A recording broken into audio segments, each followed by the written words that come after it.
गोकुळच्या रणांगणात Yadravkar kingmaker, Shinde सेनेचे रवींद्र माने की उल्हास पाटील, शिरोळ तालुक्याचे लक्ष उमेदवारीवर. गोकुळ दूध संघाच्या आगामी निवडणुकीने जिल्ह्याच्या राजकारणात मोठी खळबळ उडवली असून शिरोळ तालुक्यातील राजकीय घडामोडींना वेग आला आहे. शिंदे सेनेचे जिल्हाध्यक्ष रवींद्र माने आणि माजी आमदार उल्हास पाटील यांच्या नावाची उमेदवारीसाठी जोरदार चर्चा सुरू झाली आहे.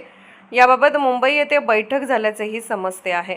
मात्र याला अधिकृत दुजोरा मिळाला नसला तरी गोकुळच्या निवडणुकीत शिरोळ तालुका पुन्हा एकदा जिल्ह्याच्या राजकीय केंद्रस्थानी आला आहे.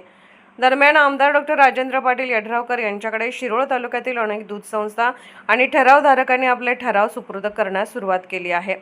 त्यामुळे गोकुळच्या निवडणुकीत यड्रावकर यांची भूमिका निर्णायक ठरणार असल्याचे स्पष्ट संकेत मिळत आहेत. केवळ गोकुळपुरतीच नव्हे तर आगामी जिल्हा बँक आणि विधानसभा निवडणुकांच्या राजकीय समीकरणांचाही विचार करूनच ते आपली रणनीती आखणार असल्याची चर्चा राजकीय वर्तुळात रंगली आहे.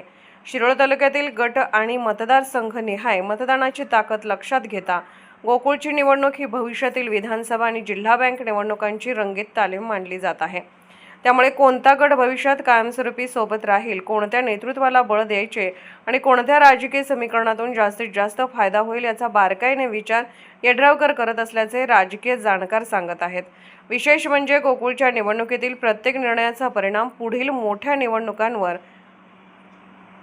होणार असल्याने सर्वच राजकीय पक्ष आणि इच्छुक उमेदवारांची नजर यड्रावकर यांच्या भूमिकेकडे लागली आहे. शिरोळ तालुक्यातील ठरावांची वाढती संख्या आणि विविध गटांची सुरू असलेली मोर्चे बांधणी यामुळे राजकीय वातावरण तापले आहे.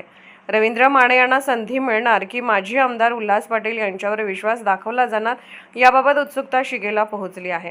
त्यामुळे गोकुळच्या निवडणुकीतील उमेदवारीचा अंतिम निर्णय हा केवळ शिरोळ तालुकाच नव्हे तर संपूर्ण कोल्हापूर जिल्ह्याच्या राजकारणाची दिशा ठरवणारा असणारी असल्याची चर्चा सुरू आहे. SK news Kurundwad.